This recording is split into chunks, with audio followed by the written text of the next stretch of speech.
মেটাতে পারে মায়ের দুধের কোনদিন গো মাকে বলকে শোভিতে পারে মাকে বলকে মেটাতে পারে। হযরত আলী কতটা অসহায় অবস্থায় ছিলেন, যে কতটা অসহায় অবস্থায় ছিলেন, নিজের সন্তানকে ইহুদির ঘরে বন্ধক দিলেন। কেন, কিসের জন্য? কবি বলছে দেখো, একেবারেই হযরত আলী, একেবারেই হযরত আলী বিপদে পড়ে হোসেনকে ওই বন্ধক রাখি ইহুদির ঘরে। সূর্য ডোবার আগে টাকা, সূর্য ডোবার আগে টাকা মেটালে পরে স্বার্থবোধ তবে সন্তান পাবে গো ফিরে মায়ের দুধের বলো দেখি কে মেটাতে পারে মায়ের দুধের কোনদিন গো মাকে বলকে মেটাতে পারে মাকে বলকে মেটাতে পারে। ইহুদি বলেছিল যে তুমি যখন টাকা ফেরত দেবে তবেই তোমার সন্তান ফিরে পাবে, কিন্তু হযরত আলী কোনো মতে টাকা জোগাড় করতে পারল না। মাগরিবের আযান পার হয়ে গেল, মা ফাতেমাতুজ জোহরা রাদিয়াল্লাহু তাআলা আনহা ছটফট করে কাঁদছে, আর হযরত আলীর কাছে গিয়ে কি বলছে কবি ছন্দের মাধ্যমে লিখছে দেখো, মা জোহরা কি দিশারা, মা জোহরা কি দিশারা পাগলের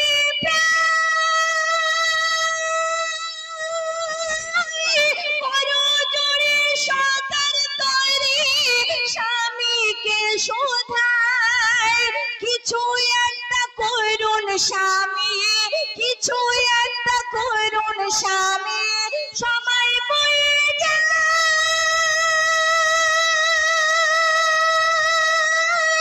হাসানের ওই কোনো ক্ষতি, হাসানের ওই কোনো ক্ষতি যেন নাহি হয় মায়ের দুধের বলো দেখি কে মেটাতে পারে মায়ের দুধের কোনদিন গো মাকে বলকে মেটাতে পারে। আল্লাহ রাসূলের বেটি এতটা অসহায় অবস্থায় ছিল, দুদিন তিন দিন খাওয়া হতো না। সেই সময় হযরত আলী দুদিন তার বাড়িতে কোনো খানা রান্না হয়নি, কিন্তু ইমাম হোসেন হাসান অনাহারে ছিলেন। সেই অবস্থায় হযরত আলী কি করলেন, যে সন্তানকে ইহুদির ঘরে বন্ধক দিয়ে আসলেন। মা ফাতেমার কলিজার টুকরা ইমাম হোসেন হাসান, মা ফাতেমা সহ্য করতে পারলেন না। মা ফাতেমা কাঁদছে আর বলছে আমার দুই সন্তান সকাল থেকে অনাহারে আছে, কিছু খায়নি। তা মা ফাতেমা কি ফরিয়াদ করছে কবি লিখছে দেখো, সকাল থেকে অনাহারে, সকাল থেকে অনাহারে ছিল দুটি ভাই, হোসেন বলে আম্মা জি গো ভাইয়া আমার কোথায়, মাতা কাঁদি পিতা কাঁদি, মাতা কাঁদি পিতা কাঁদি, শিশু কাঁদে সবাই ফিরে আসছে ঘরে হোসেনের লোক মায়ের দুধের বলো দেখি কে মেটাতে পারে মায়ের দুধের কোনদিন গো মাকে বলো কে মেটাতে পারে।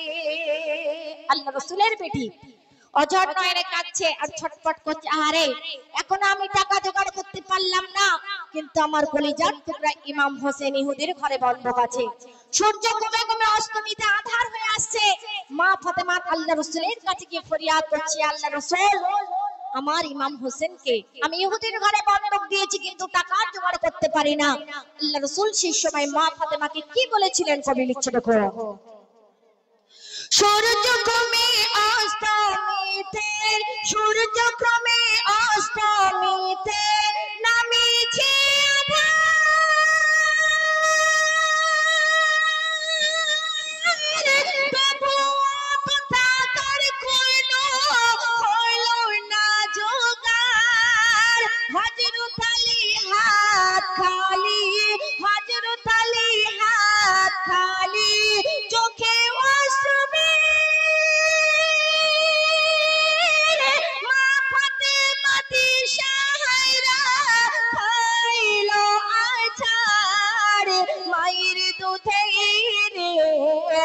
ডালা দেখি কে মেটাতে পারে, মায়ের দুধেরি কোনদিন গো মা কি বলকে মেটাতে পারে।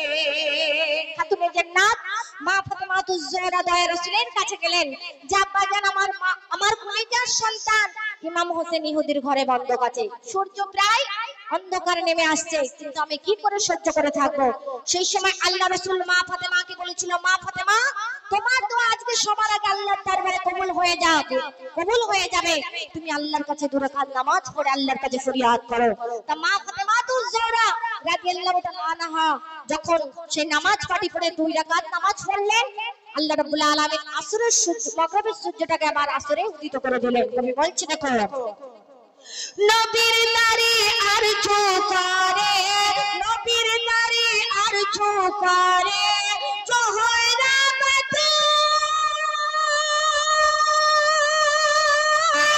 বিপদে মরে রক্ষা কইরো ও আল্লাহ রাসূল।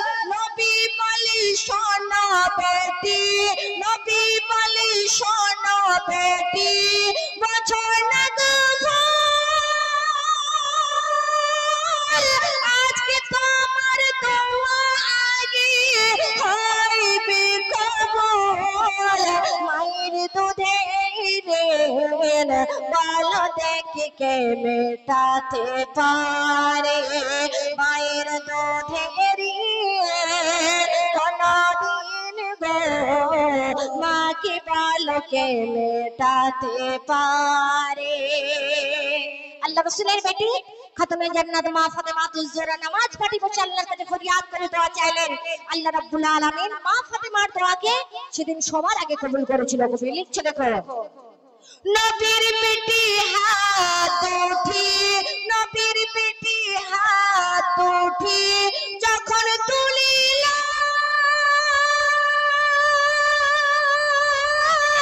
এক প্রহরের মতো সূর্য আবার উঠিল, সওয়ালি এক আলীর দ্বারে, সওয়ালি এক আলীর দ্বারে তখন ছুটিল ইহুদির ওই পাওনা টাকা প্রদান করিল। মায়ের দুধের বলো দেখি কে মেটাতে পারে, মায়ের দুধের কোনদিন গো মা কি বলো কে মেটাতে পারে, মা কি বলো কে মেটাতে পারে।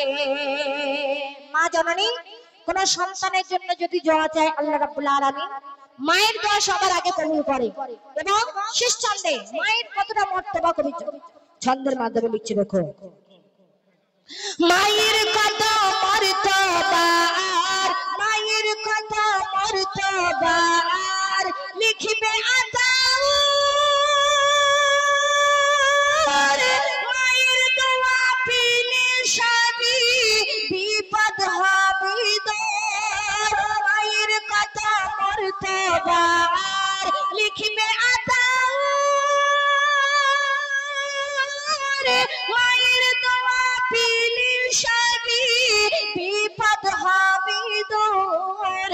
মায়ের দুধের ঋণ বলো দেখি কে মেটাতে পারে মায়ের দুধের ঋণ কোনদিন গো মা কি বলো কে মেটাতে পারে মা কি বলো কে মেটাতে পারে।